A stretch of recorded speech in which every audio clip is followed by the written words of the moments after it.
तो hello friends, welcome back. स्वागत है आप सभी का एक बार फिर से आपके अपने यूट्यूब चैनल स्मार्ट स्टडी में। तो साथियों, इस क्लास में देखेंगे जीके के 50 महत्वपूर्ण क्वेश्चन जो आपके आने वाले सभी एग्जाम्स के लिए इंपॉर्टेंट है। तो पूरा वीडियो को कंप्लीट देखिए, एक भी क्वेश्चन को स्किप मत करना, ठीक है। डायरेक्ट क्वेश्चन को शुरू करते हैं बिना समय गवाए। ये रहा पहला क्वेश्चन। क्वेश्चन बोलता है इनमें से कौन सी प्रमुख खरीफ फसल है। ये जो चार ऑप्शन आपके सामने दिख रहे हैं, इनमें से कौन सा एक प्रमुख खरीफ फसल है। देखो, आंसर अगर पता है तो नीचे कमेंट करके बता सकते हैं। देखो यहाँ ध्यान देना, यहाँ पर धान, ऑप्शन नंबर डी पैडी। धान जो है साथियों ये एक प्रमुख खरीफ फसल है, ऑप्शन नंबर डी करेक्ट आएगा। देखो, समस्त अंग्रेजी भारत की सर्वाधिक भूमि पर अपनाई गई भूराजस्व व्यवस्था कैसी थी। देखो, तो समस्त अंग्रेजी भारत की सर्वाधिक भूमि पर अपनाई गई भूराजस्व व्यवस्था कैसी थी, तो महलबाड़ी व्यवस्था। देखो, महलबाड़ी व्यवस्था ऑप्शन नंबर बी राइट है। आगे देखो, किस सिख गुरु ने प्रत्येक सिख के दशांश, ठीक है, का प्रयोग वेलेस्ली ने अपने राजनीतिक उद्देश्यों को प्राप्त करने के लिए नहीं किया था। तो देखो करेक्ट आएगा गुरु अर्जुन देव, जो सिखों के 5वें गुरु थे, उन्होंने, याद रखना, ठीक है। किस सिख गुरु ने, तो गुरु अर्जुन देव जी ने। आगे देखिए, किसकी अत्यंत प्रिय उक्ति थी कि भेड़ की तरह एक लंबी जिंदगी जीने से कहीं बेहतर है कि शेर की तरह एक दिन जीना। तो याद रखना, हैदर अली का, माफ करना, टीपू सुल्तान का ये कहना था कि भेड़ की तरह एक लंबी जिंदगी जीने से कहीं बेहतर है शेर की तरह एक दिन जीना। याद रखना, टीपू सुल्तान। देखिए, इनमें से किसने कहा था कि मैं अंग्रेजों के स्थल साधनों को तो समाप्त कर सकता हूं, लेकिन समुद्र को नहीं सुखा सकता। तो साथियों देखना करेक्ट आएगा टीपू सुल्तान ने, ऑप्शन नंबर ए। ये कथन भी टीपू सुल्तान का ही कहा हुआ है। आगे देखिए, इनमें से किसने अपनी राजधानी मुर्शिदाबाद से मुंगेर स्थानांतरित की थी। तो साथियों याद रखना, मीर कासिम ने। मीर कासिम करेक्ट आएगा, ऑप्शन नंबर बी। आगे देखिए, हड़प नीति के अंतर्गत कौन से भारतीय राज्य कब्जे में किए गए थे। इंपॉर्टेंट क्वेश्चन है, ठीक है। तो साथियों, हड़प नीति के अंतर्गत कौन से भारतीय राज्य कब्जे में किए गए थे, तो झांसी, नागपुर व सतारा, ऑप्शन नंबर बी करेक्ट आएगा। देखो, किस सिख गुरु फारसी में जाफरनामा लिखा करते थे। किस सिख गुरु फारसी में जाफरनामा लिखा करते थे। देखो राइट आंसर क्या आ जाएगा यहाँ भाई, इंपॉर्टेंट क्वेश्चन है, याद रखिए। तो करेक्ट आंसर आएगा गुरु गोविंद सिंह जी, ऑप्शन नंबर ए। सिखों के 10वें व अंतिम गुरु गुरु गोविंद सिंह। आगे देखिए, इंटरपोल्स क्या थे। तो साथियों देखो, इंटरपोल्स क्या थे। देखो ऑप्शन नंबर ए, अनधिकृत व्यापारियों के रूप में सामुद्रिक लुटेरे, ठीक है। आगे देखिए, इनमें से कौन इंग्लैंड के सम्राट जेम्स प्रथम का राजदूत बनकर 1615 ईस्वी में मुगल बादशाह जहांगीर के दरबार में पहुंचा था। तो साथियों याद रखना, sir Thomas Roe, option number B यहां आपका करेक्ट आंसर आ जाएगा, ठीक है। आगे देखिए, भारतीय वस्त्रों को प्रमुख निर्यात की वस्तु बनाने का श्रेय किसे है। तो देखिए करेक्ट आएगा साथियों, इंपॉर्टेंट क्वेश्चन है, याद रखिए, फ्रांसीसियों को। देखो, भारत से भारतीय वस्त्रों को प्रमुख निर्यात की वस्तु बनाने का श्रेय किसे दिया जाता है, तो फ्रांसीसियों को। आगे देखिए, इनमें से किसने दिल्ली में मुगल बादशाह की सहायता से रखे गए अपनी सेना का वेतन चुकाने के लिए दिल्ली के दीवान ए आम की छत से चांदी को निकलवा ली थी। तो देखना, याद रखना, सदाशिव राव भाऊ ने, ठीक है। देखिए, इंडिया पोस्ट इन सेवाओं में से किस एक को स्थायी रूप से बंद कर दिया है। देखो, इंडियन पोस्ट ने इनमें से किस सेवा को स्थायी रूप से बंद कर दिया है, तो तार अब नहीं भेजा जाता है, ये बंद हो गया है बिल्कुल स्थायी रूप से, ऑप्शन नंबर ए करेक्ट है। आगे देखिए, भारत में अंतिम टेलीग्राम कब भेजा गया था। भारत में अंतिम टेलीग्राम कब भेजा गया था, तो 14 जुलाई 2013 को। उसके बाद से अभी तक कोई टेलीग्राम नहीं भेजा गया है, ठीक है। आगे देखिए, क्वेश्चन ये रहा, देखो मुंबई महानगर का एसटीडी कोड क्या है। तो साथियों, मुंबई महानगर का एसटीडी कोड क्या है, याद रखना, 022। आगे देखिए, ऑल इंडिया रेडियो का नाम बदलकर आकाशवाणी किस वर्ष किया गया था।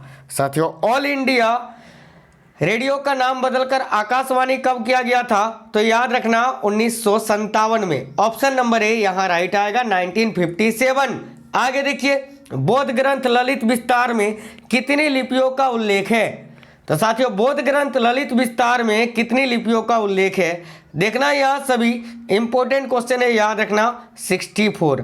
ठीक है, ऑप्शन नंबर सी यहाँ राइट आंसर आएगा।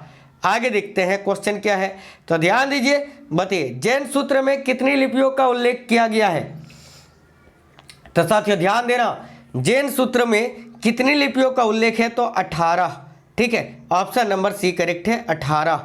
आगे देखिए, महाराष्ट्र की कौन सी भाषा गंभीर रूप से लुप्त होने की कगार पर है। तो साथियों देखो, महाराष्ट्र की कौन सी भाषा है जो गंभीर रूप से लुप्त होने की कगार पर है, तो दिमासा। दिमासा आपका राइट आंसर आएगा, option number B Dimasa correct आएगा। आगे देखिए, इनमें से किसे विश्व कला संग्रहों का भंडार कहा जाता है। तो साथियों देखना, इनमें से किसे विश्व कला संग्रहों का भंडार कहा जाता है, तो सलार जंग संग्रहालय को। ऑप्शन नंबर सी करेक्ट आएगा, सलार जंग संग्रहालय। आगे देखिए, भारतीय पुरातत्व विज्ञान का जन्मदाता किसे कहा जाता है। तो साथियों, भारतीय पुरातत्व विज्ञान का जन्मदाता किसे कहा जाता है, याद रखना अलेक्जेंडर कर्निघम को।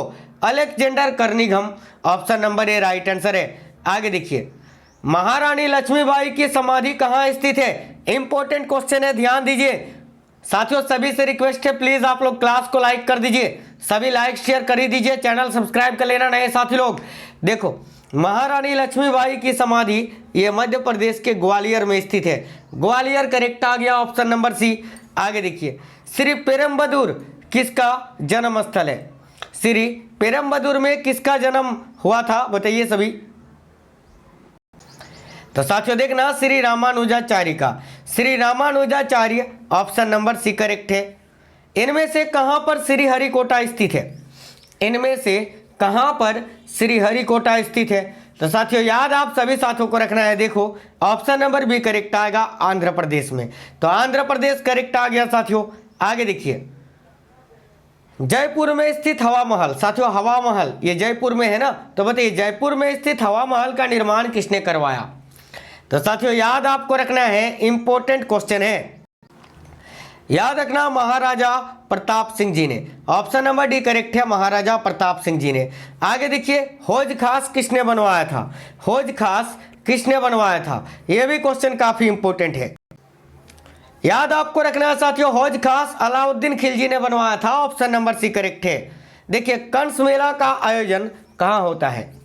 कंस मेला का आयोजन कहाँ होता है, ध्यान दीजिए इंपॉर्टेंट क्वेश्चन है। तो साथियों कंस मेला का आयोजन कहाँ होता है, जरूर सभी को याद रखना है, मथुरा में। मथुरा आपका राइट आएगा, ऑप्शन नंबर ए मथुरा में। आगे देखिए साथियों, लिंगायत धर्म के संस्थापक किसे माना जाता है। लिंगायत धर्म के संस्थापक किसे माना जाता है, तो जरूर याद रखना लिंगायत धर्म के संस्थापक वासव को माना जाता है। ऑप्शन नंबर बी करेक्ट आएगा, वासव। आगे देखिए, मशहूर पेंटिंग हंस दमयंती के चित्रकार कौन थे। साथियों देखना, मशहूर पेंटिंग है ना ये हंस दमयंती, इसके चित्रकार राजा रवि वर्मा जी थे। Raja Ravi Varma, option number A right आ गया। देखिए, मुगल सम्राट अकबर, ठीक है, किस वाद्य यंत्र को बहुत ही कुशलता से बजाते थे। तो देखिए यहाँ आपका करेक्ट आएगा नक्कारा, ठीक है। और एक है बीना। बीना को कौन बजाते थे, तो औरंगजेब, ठीक है।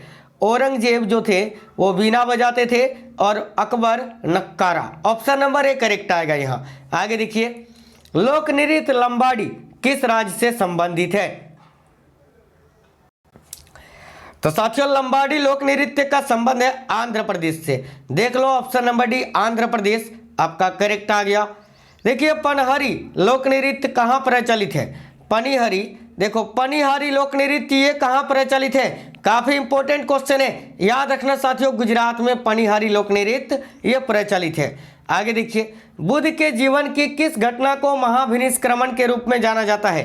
साथियों गौतम बुद्ध, महात्मा बुद्ध के जीवन की किस घटना को महाभिनिष्क्रमण के रूप में जाना जाता है, तो उनका गृह त्याग, ठीक है, उनके गृह त्याग करने की घटना को महाभिनिष्क्रमण के रूप में जानते हैं। आगे देखिए, किसके समय में मलिक मोहम्मद जायसी ने पद्मावत की रचना की थी। यहाँ पर दो बातें याद रखना, एक तो ये दोनों पूछा जाता है कि पद्मावत की रचना किसने की है, तो मलिक मोहम्मद जायसी ने। किसके समय में, तो शेरशाह सूरी के समय में। ऑप्शन नंबर बी राइट आ गया यहाँ। आगे देखिए, राज्यसभा की प्रथम महिला महासचिव कौन थी। तो साथियों याद रखना राज्यसभा की प्रथम महिला महासचिव कौन थी? तो देखो BS Rama Devi, BS Rama Devi correct आ गया ऑप्शन नंबर डी। आगे देखो देहरादून में स्थित फॉरेस्ट सर्वे ऑफ इंडिया संस्थान द्वारा कितने वर्षों के अंतराल पर देश में वनों की स्थिति पर रिपोर्ट प्रकाशित की जाती है?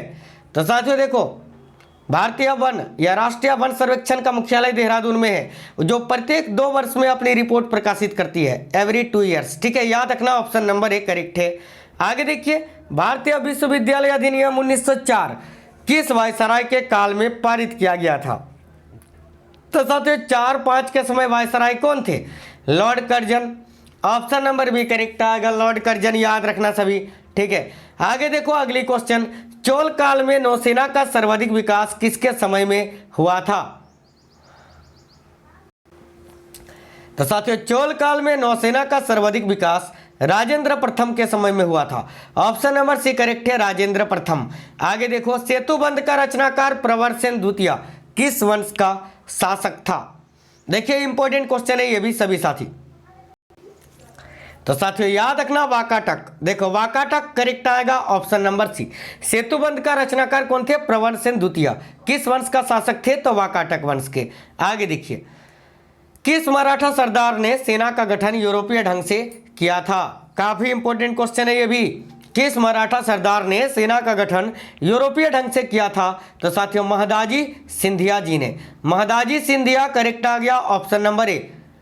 प्रथम महायुद्ध के दौरान कहां पर भारत की एक अंतरिम सरकार बनी थी जिसके प्रेसिडेंट राजा महेंद्र प्रताप थे? इंपॉर्टेंट क्वेश्चन है।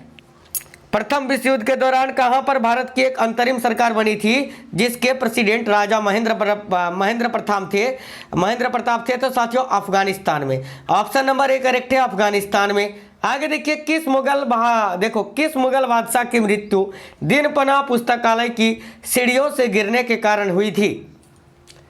तो देखो किस मुगल बादशाह की मृत्यु दीनपनाह पुस्तकालय की सीढ़ियों से गिरने के कारण हुई थी? तो हुमायूं की मृत्यु। हुमायूं आपका करेक्ट है ऑप्शन नंबर बी।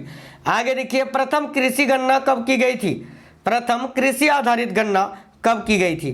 तो साथियों जरूर सभी को याद रखना है 1970 में। प्रथम कृषि गणना 1970 में की गई थी, याद रखना। आगे देखते हैं अगली क्वेश्चन क्या है। तो सर्वप्रथम भारत में विशुद्ध संस्कृति भाषा में लंबा अभिलेख किस राजा द्वारा जारी किया गया था? तो साथियों सर्वप्रथम भारत में विशुद्ध संस्कृत भाषा में लंबा अभिलेख किस राजा के द्वारा जारी किया गया था? तो शक राजा रुद्रदमन के द्वारा। यानी option number B right answer आ गया, शक राजा रुद्रदमन के द्वारा। सभी साथियों को याद रखना है, काफी इंपॉर्टेंट क्वेश्चन है। आगे देखिए किसके समय में बौद्ध धर्म स्पष्टतः 2 स्वतंत्र संप्रदायों में, एक तो हीनयान और दूसरा महायान में विभाजित हुआ था? तो साथियों देखो किसके समय में? कनिष्क के समय में। कहां पर? तो कुंडलवन में जो कश्मीर में है। कब? तो साथियों ईस्वी के पहली सदी में। ठीक है, और कनिष्क हीनयान और महायान में किसका अनुयायी था? तो महायान का। याद रखना चौथी बौद्ध संगीत के समय में बौद्ध धर्म 2 भागों में बंट गया था। आगे देखते हैं अंतिम क्वेश्चन ये रहा साथियों, वह सेना नायक कौन था जिसे बीजापुर के सुल्तान ने 1659 में शिवाजी को जिंदा या मुर्दा पकड़कर लाने के लिए भेजा था? तो सभी साथी याद रखना, देखो अफजल खां। अफजल खां यहाँ करेक्ट आएगा। तो साथियों ये थे टॉप 50 क्वेश्चन जीके के। अब कैसा लगा है ये आप हमें कमेंट बॉक्स में कमेंट करके बताइए, और वीडियो को सभी साथी लाइक और अपने दोस्तों के साथ शेयर कर दीजिए। साथियों डेली क्लास कराते हैं, live class, offline class, premier class, सभी क्लासेस कराते हैं सवेरे से लेकर रात तक, बैक टू बैक। तो नए साथी अगर कोई भी है सब्सक्राइब करके चैनल को बेल आइकन ऑन कर लीजिए। तो साथियों मिलते हैं नेक्स्ट क्लास में, तब तक ख्याल रखना अपना। लव यू सभी को। जय हिंद, वंदे मातरम।